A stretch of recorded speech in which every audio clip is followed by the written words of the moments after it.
Hello दोस्तों।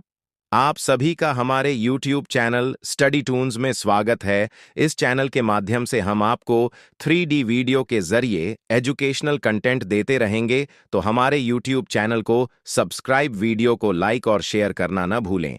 तो चलिए दोस्तों, शुरू करते हैं आज का टॉपिक। कल्पना कीजिए एक ऐसा समय जब न कोई पुस्तक थी, न कोई कागज़, न इंटरनेट, न छपाई की मशीन, न कोई पुस्तकालय, न कोई डिजिटल स्क्रीन, न कोई रिकॉर्डिंग। चारों ओर केवल प्रकृति थी। घने वन, निर्मल नदियाँ, हिमाच्छादित पर्वत, खुला अनंत आकाश, रात को तारों से भरा आकाश, दिन में सूर्य की सुनहरी किरणें, और बीच में तप में लीन अर्श। वातावरण में शोर नहीं था, मौन था, भाग दौड़ नहीं थी, ध्यान था। यही वह काल था जब मानव इतिहास के सबसे प्राचीन ज्ञान की धारा प्रवाहित हुई, जिसे हम आज वेद के नाम से जानते हैं। वेद शब्द संस्कृत की विद धातु से बना है, जिसका अर्थ है जानना।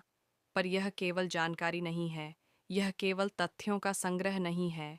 यह वह ज्ञान है जो पूछता है, हम कौन हैं, यह सृष्टि क्या है, जीवन का उद्देश्य क्या है। वेदों को श्रुति कहा जाता है। श्रुति अर्थात जो सुना गया। यह किसी लेखक द्वारा लिखी गई रचना नहीं थी। आर्षि लेखक नहीं थे, वे श्रोता थे। उन्होंने ब्रह्मांड की सूक्ष्म ध्वनियों को सुना और उन्हें मंत्रों के रूप में प्रकट किया।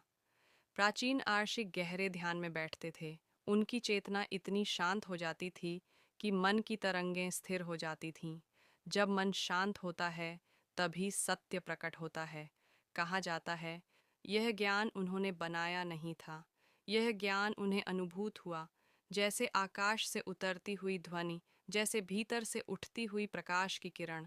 जब वह सत्य उनके हृदय में प्रकट हुआ, वही मंत्र बन गया।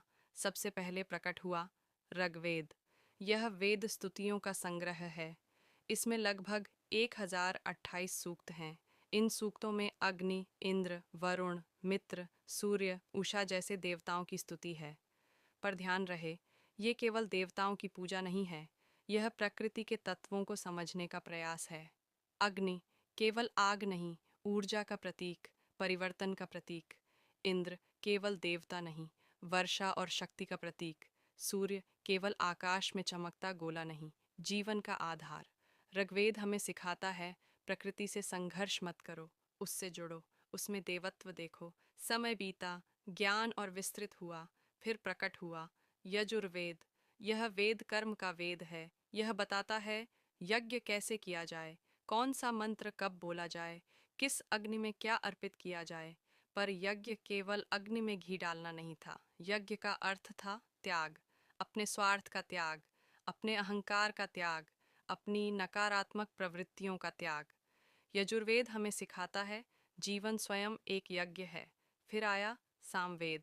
यह वेद संगीत का स्रोत माना जाता है। अर्ग्वेद के अनेक मंत्रों को सामवेद में सुरों के साथ गाया गया। कल्पना कीजिए, घने वन के बीच एक यज्ञ स्थल, आर्षि मंत्र गा रहे हैं और उनकी ध्वनि आकाश में गूंज रही है। कहा जाता है कि भारतीय शास्त्रीय संगीत की जड़ें यहीं से प्रारंभ होती हैं। जब मंत्र सुरों में ढलते हैं, तो वे केवल शब्द नहीं रहते, वे कंपन बन जाते हैं, और कंपन ही ब्रह्मांड की मूल प्रकृति है। फिर प्रकट हुआ अथर्ववेद। यह वेद सामान्य जीवन से जुड़ा है। इसमें स्वास्थ्य, औषधि, गृहस्थ जीवन, समाज, शांति मंत्र और दैनिक जीवन की प्रार्थनाएं हैं। यह बताता है वेद केवल पूजा पाठ तक सीमित नहीं थे, वे जीवन के हर पहलू को स्पर्श करते थे। यहाँ हमें औषधीय जड़ी बूटियों का उल्लेख मिलता है, रोगों से मुक्ति के मंत्र मिलते हैं। अथर्ववेद हमें बताता है आध्यात्मिकता और जीवन अलग नहीं है। समय बीतता गया, लोगों की स्मरण शक्ति पहले जैसी प्रखर नहीं रही। तब एक महान आर्षि ने निर्णय लिया, इस विशाल ज्ञान को व्यवस्थित किया जाए। उनका नाम था वेद व्यास। उन्होंने इस ज्ञान को 4 भागों में विभाजित किया, ऋग्वेद, यजुर्वेद, सामवेद और अथर्ववेद। अपने शिष्यों को अलग अलग वेद सौंपे, इसीलिए उन्हें कहा गया वेद व्यास, वेदों का विभाजन करने वाले। सदियों तक वेद केवल मौखिक रूप में रहे। गुरु बोलते थे, शिष्य दोहराते थे, उच्चारण की इतनी कठोर परंपरा थी कि यदि एक स्वर भी गलत हो जाए तो अर्थ बदल सकता था। विभिन्न पाठ पद्धतियां विकसित हुईं, जैसे पदपाठ, क्रमपाठ, जटापाठ। यही कारण है कि हजारों वर्षों बाद भी वेदों का स्वरूप लगभग वैसा ही है जैसा प्राचीन काल में था। वेद केवल अनुष्ठान नहीं है, इनमें गहन दर्शन छिपा है। एकम सद विप्रा बहुधा वदंती। सत्य एक है, ज्ञानी उसे अनेक नामों से पुकारते हैं। क्या यह विचार आज भी प्रासंगिक नहीं? आज जब दुनिया मतभेदों से भरी है, वेद हमें एकता का संदेश देते हैं।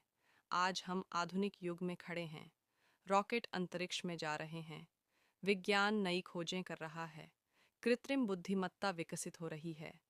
पर प्रश्न वही हैं, हम कौन हैं? हम कहाँ से आए हैं? हमारा उद्देश्य क्या है? वेद इन प्रश्नों का सीधा उत्तर नहीं देते। वे हमें सोचने पर मजबूर करते हैं। वेदों की रचना किसी एक दिन नहीं हुई। यह एक लंबी आध्यात्मिक यात्रा थी। अर्षियों की साधना, गुरु शिष्य परंपरा और वेद व्यास का संगठन, इन सब ने मिलकर इस अमर ज्ञान को सुरक्षित रखा। वेद केवल अतीत नहीं है, वे आज भी जीवित हैं। हर उस व्यक्ति के भीतर जो सत्य की खोज में है, जो प्रश्न पूछता है, जो भीतर झांकता है, जो मौन को सुनता है। ओम शांति। इस वीडियो से आपको कुछ सीख मिली हो तो चैनल को लाइक, कमेंट और सब्सक्राइब जरूर करें। धन्यवाद। और अगर आप चाहते हैं हमारी हर वीडियो आप तक सबसे पहले पहुंचे, तो हमारे YouTube चैनल को सब्सक्राइब करें और बेल आइकन जरूर दबाएं। धन्यवाद।